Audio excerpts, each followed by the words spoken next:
Onions are one of the most commonly used ingredients in the world, and there's a reason for that, because depending on how you cook them, you can completely transform their flavor.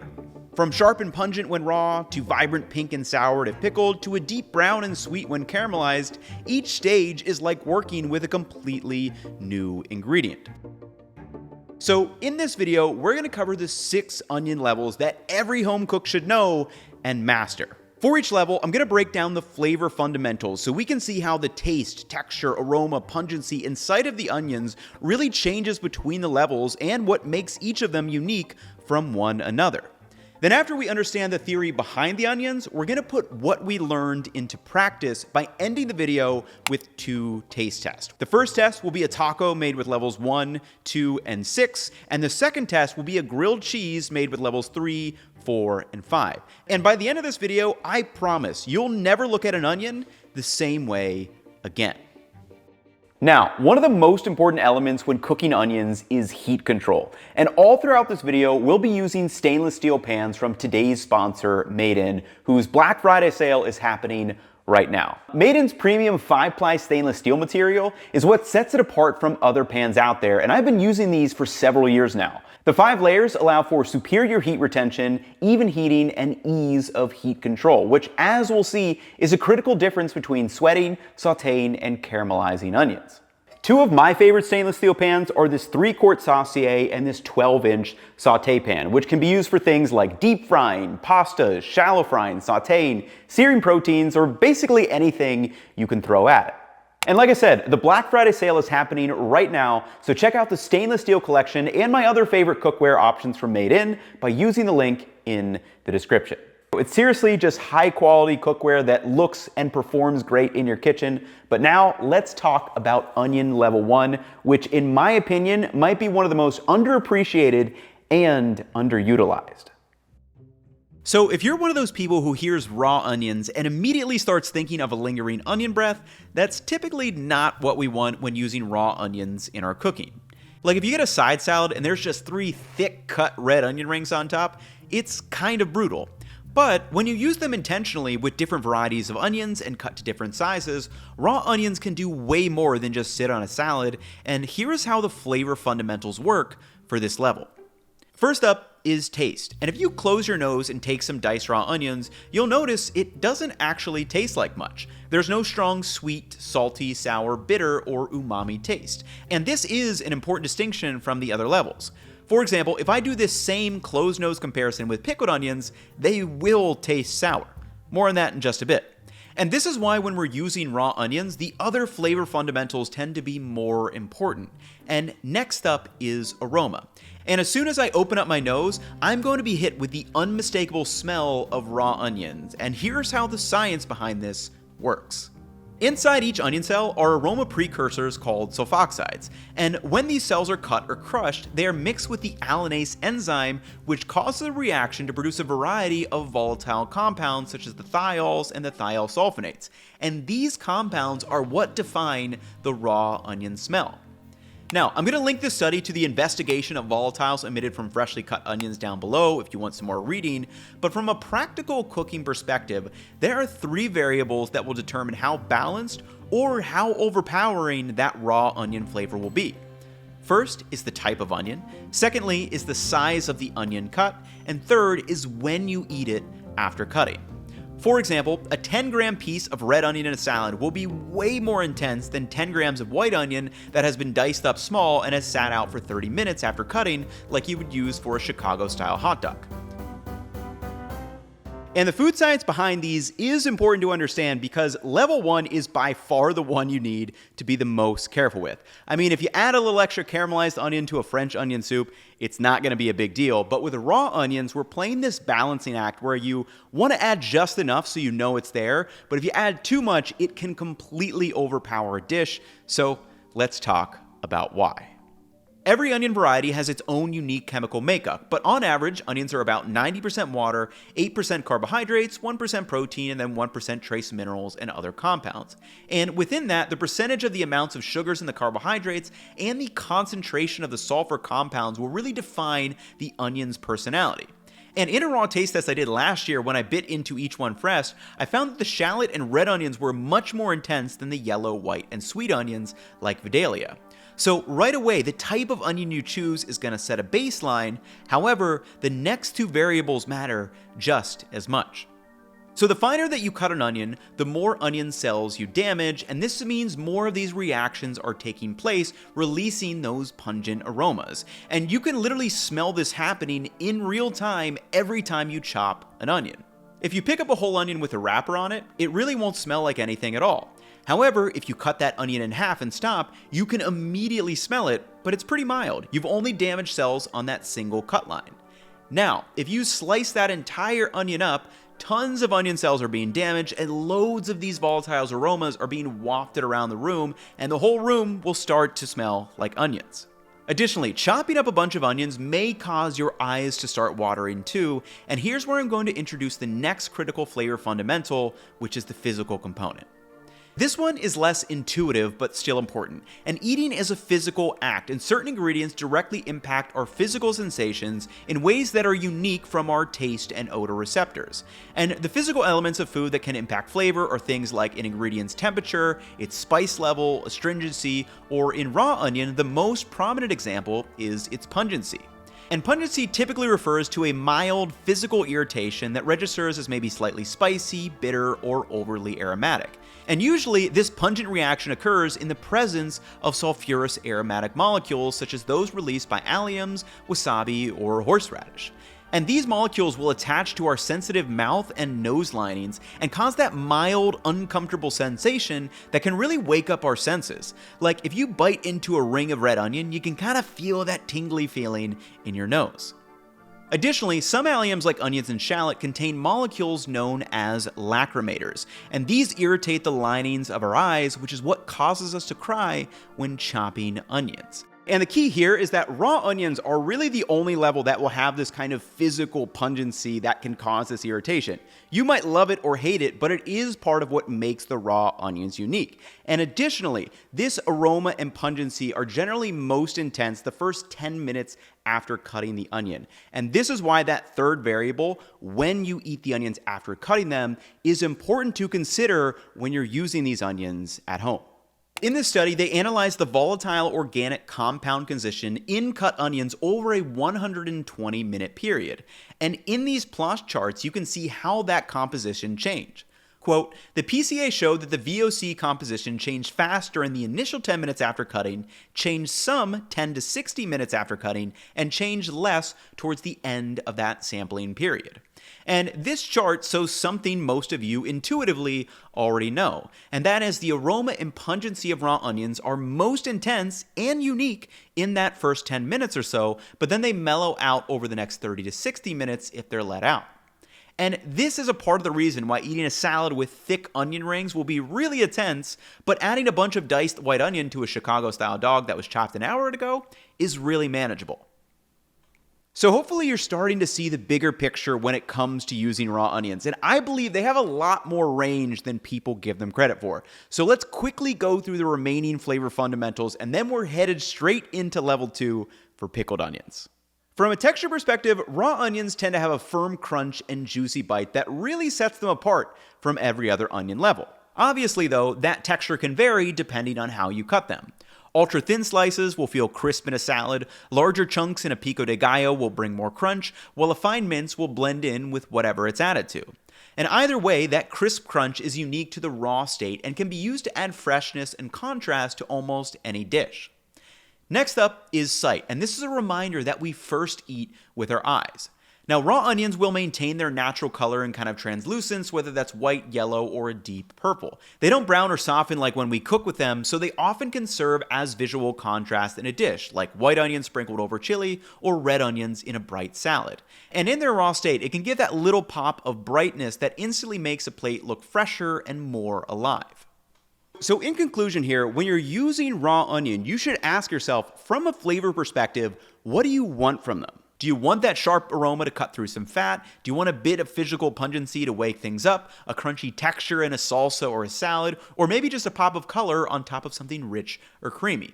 And when used intentionally, a little bit goes a long way. You want just enough raw onion to notice it's there, but probably not so much that it lingers on your breath. And now that we've broken down the flavor profile of raw onions, let's see what happens when we turn that same ingredient into some pickled ones. When I say pickled onions for this section, I'm really referring to any onion that has been exposed to an acidic environment, whether that's through lacto fermentation, soaking in vinegar, or even citrus juices like lemon or lime juice. And the method can vary. Sometimes it's hot, sometimes it's cold, but the core idea is that we're lowering the pH of the onion. And this acidity doesn't just help preserve it, it fundamentally will change the flavor profile. And first up, we have taste. So, if I close my nose and just taste these pickled onions, they're immediately sour on my tongue. And again, this is one of those key sensory differences from a raw onion, which really doesn't have much taste on its own. And that sour taste can be a really powerful tool. It's one of the 5 core tastes, so we can use it to balance sweet, salty, bitter, and umami. And sour foods also help generate saliva, which literally makes our food taste juicier and more enjoyable. Now, I really need to do a whole separate video on the importance of using sour food at home, but one of the easiest ways is to just keep some pickled onions in the fridge. But now let's talk about aroma. And as you can guess, the aroma of pickled onions is going to be pretty different from raw ones. Pickled onions will have a much more subdued aroma compared to raw ones. Remember, they've already been cut up and then soaked in an acidic water-based solution, so most of those sharp sulfur aromas from the raw onion have either mellowed out or leached out into the brine. And what's left is kind of a lighter, cleaner smell that mostly reflects your pickling liquid. Maybe it's vinegar, lime juice, or spices you've added like bay leaf, peppercorn, or clove. So the aroma shifts completely from kind of raw onion forward to more of a bright and tangy. Next, let's talk about the physical experience. And similarly to aroma, that pungent irritation we found in raw onions is completely gone. Instead, the only real physical sensation we have is temperature contrast. Pickled onions don't have to be, but are typically stored cold in the fridge around 35 to 40 degrees Fahrenheit. And that chill gives them a really refreshing bite that cuts beautifully through rich, fatty, or spicy hotter foods. Now, on to texture. When stored in a water and acid solution, this actually will start to break down some of the onion's cellular structure, so pickled onions aren't going to be as crunchy as raw ones. And the longer they sit, the softer and more pliable they become. They still do have a bit of bite, but definitely much more gentle compared to raw ones. Fifth, we have sight, and when you're using red onions for pickling, this will be by far the most striking. That vibrant, translucent pink color that leaches out into the water makes these one of the most pretty garnishes you can add to a dish. Then lastly, we have the human element, and we're naturally drawn to sour flavors. They wake up the palate, refresh the mouth, and add energy to a dish. And pickled onions will make something feel lively. They bring the brightness and the contrast without that kind of aggression and sharp pungency of a raw onion. And in many ways, raw onions and pickled onions can be used in similar ways when cooking, such as adding them to garnishes, salads, or sauces, but their flavor profiles side by side are very unique. So let's see how this plays out in a braised taco. So in this first taste test, I'm going to be comparing a raw onion, a pickled onion, and jumping all the way to level 6 with a charred onion on some braised beef tacos. And all 3 of these should give us a completely different flavor profile.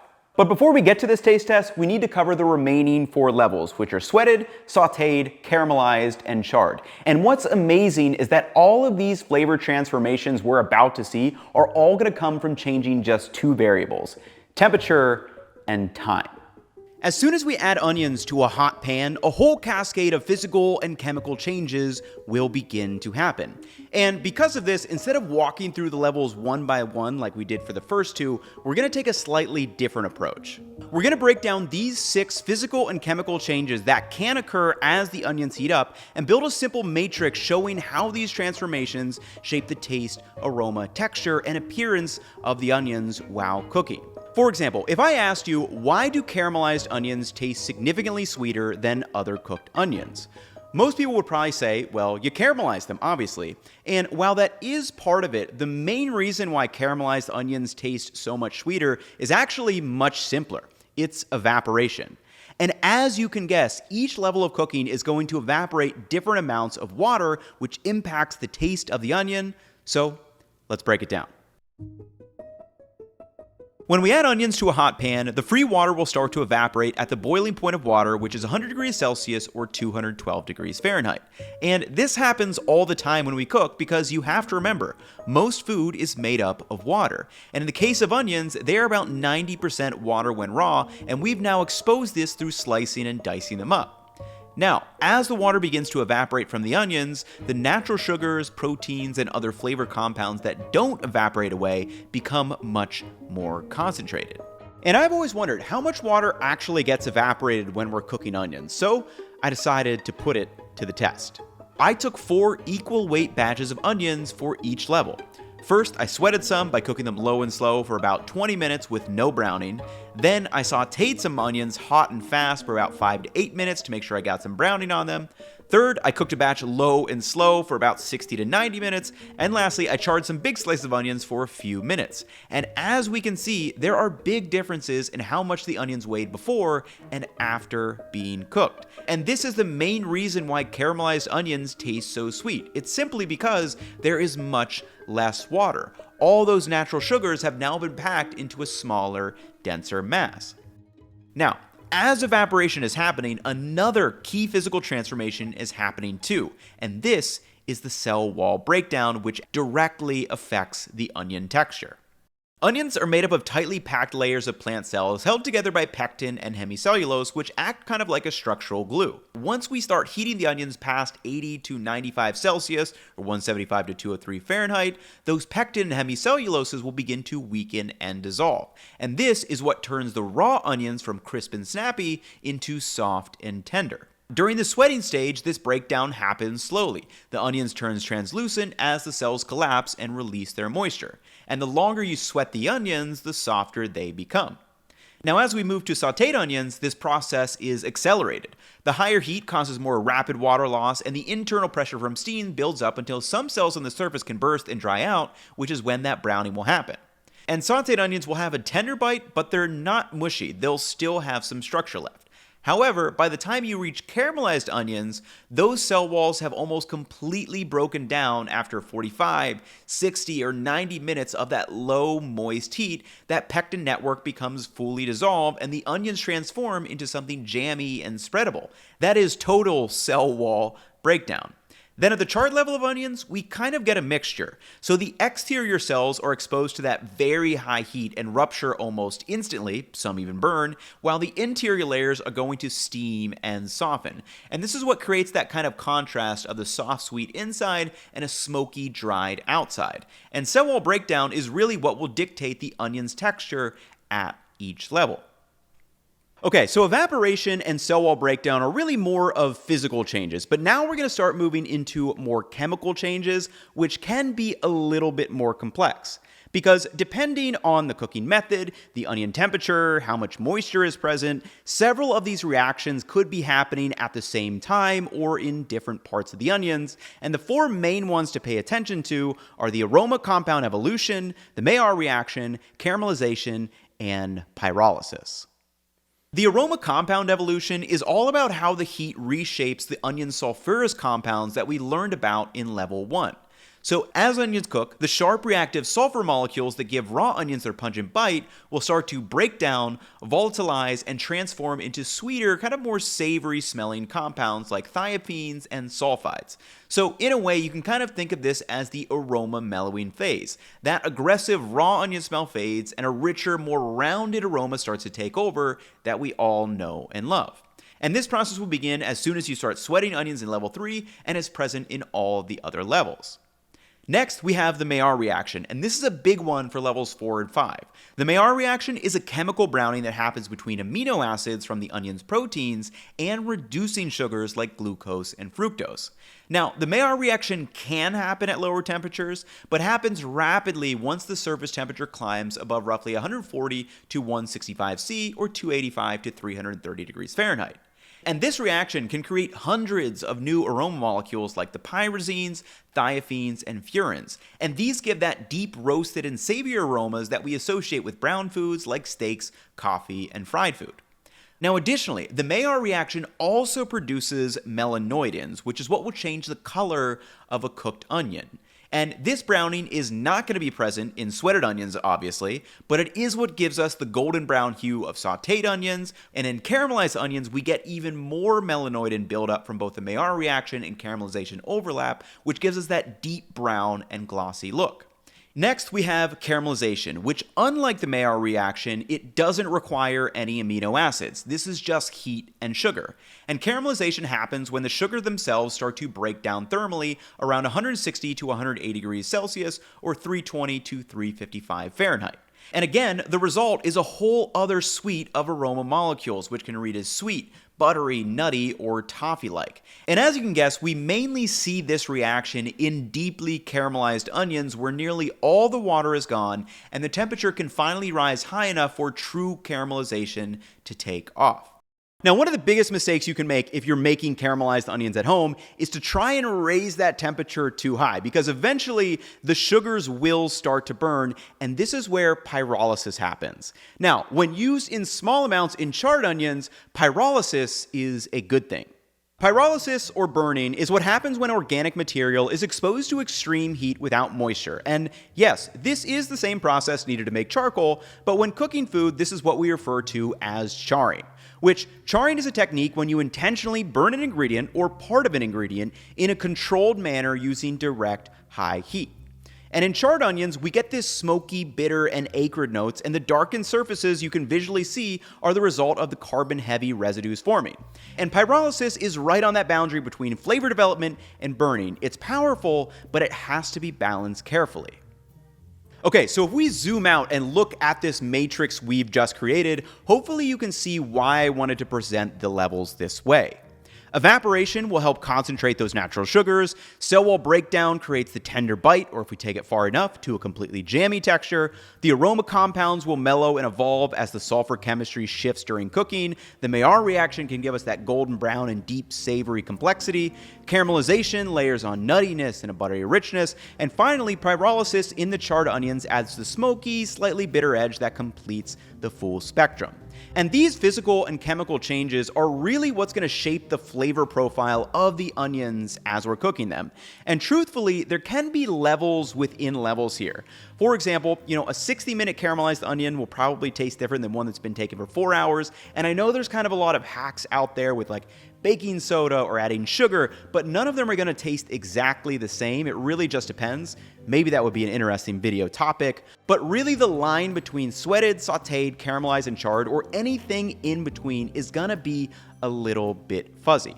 That being said, here is the full breakdown of these 6 levels and how the flavor relates to each one. And I'm going to have this linked on Cookwell if you want to use it for a reference later, but now it is time for my favorite part of the video, where we get to put the onion theory to the test. Okay, so we should all have a fairly decent idea of what I'm about to experience, but I also want to point out that the onions you choose for something like this may help dictate what other ingredients you add. For example, with this raw onion, I know it's not sour, which is why a spritz of some lime juice would be really good. However, an extra spritz of lime juice on some pickled onions that are already pretty sour is probably going to be way too overpowering. And on this one with the charred onions, I could use lime juice, but for me, my head goes to more of a spicier and sour salsa, like kind of this habanero one, which I think would round it out really nicely and pair with that smoky aroma. However, for this taste test, we're just going to do them plain, and kind of I'll give you the experiences as I go through them. So as you would expect, I get that juicy beef, but then I do get the nice crunch of the raw onion, which is a really nice balance in there. And like I said, would be great with a little cilantro and a little lime juice in there. But let's go to number 2, our pickled onion. Right away, I get that completely different flavor profile.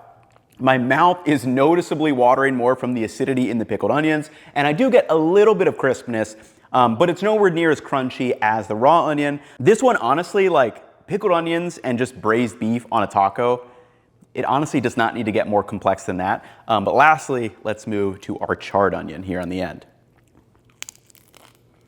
Man, I love doing tastes like this side by side, especially when the theory matches up with what you're experiencing. I mean, so with these charred onions, a little bit of sweetness because they're kind of softened. They lost some moisture, obviously, but then that kind of smoky charredness comes through. And then the texture on these is much softer than what I experienced in these other two. Now, like I said, I think this needs like a little bit of this habanero sauce would be good. Maybe a touch of sour cream too for a little bit more of that sour tang.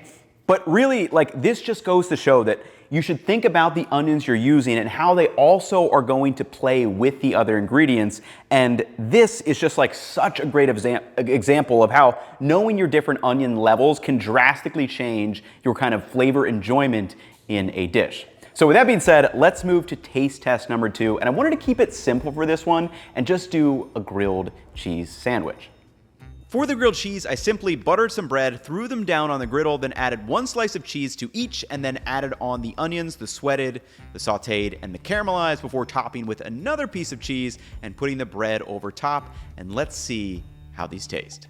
I will always say I highly recommend you guys try some tests at home because there's no better way to learn than trying the similar preparations of a variety of foods side by side so you can really understand and internalize what I'm telling you. Like, the theory is great, but actually experiencing it is a whole nother level. So let's get into this. And yeah, like I said, these are my favorite parts of the video. So sweated onion first, and this, I think a good comp for like a sweated onion would be like a Philly cheesesteak. A lot of times they're softer, they're not really sauteed properly, like they're typically not browned, so they kind of blend into the background, which I think is why it works well in something like Philly cheesesteak.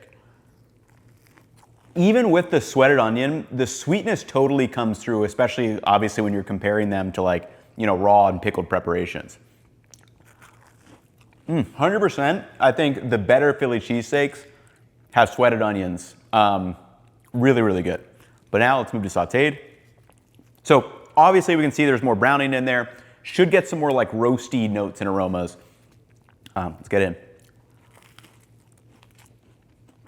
This is a really good example because it's like sauteed onions, they feel kind of out of place on this. Like, it kind of reminds me of like a soup base because like that's typically what I use for like when I saute onions. You always, you know, you saute them, then you throw in everything else.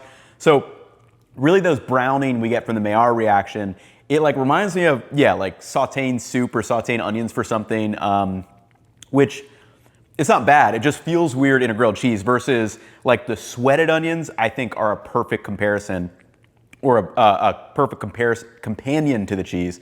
But lastly, let's move to our very sweet caramelized onions, which I'm expecting to be pretty good here.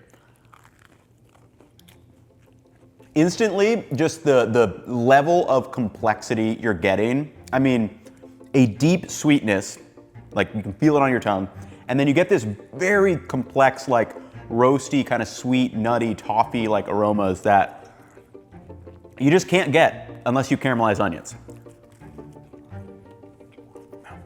So in conclusion, I hope this video has given you a sense of just how complex onions really are and why they're one of the most widely used ingredients in the world. You can completely transform their flavor profile depending on how you treat them, and now the next time that you see sweated, sauteed, caramelized, or charred onions in a recipe, I hope you'll understand exactly what it is providing and how it balances with the other ingredients that are being used.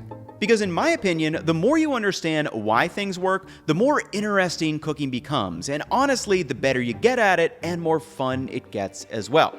And we'll have a page on Cookwell with a graphic of the 6 onion levels, plus a few recipes if you want to play around with them for yourself, but that is going to wrap it up for this video. Also, another big thank you to Made In for sponsoring this one. The Black Friday sale is going on, would definitely recommend taking advantage so you can cook throughout the holidays, Thanksgiving and Christmas and all that good stuff is coming up.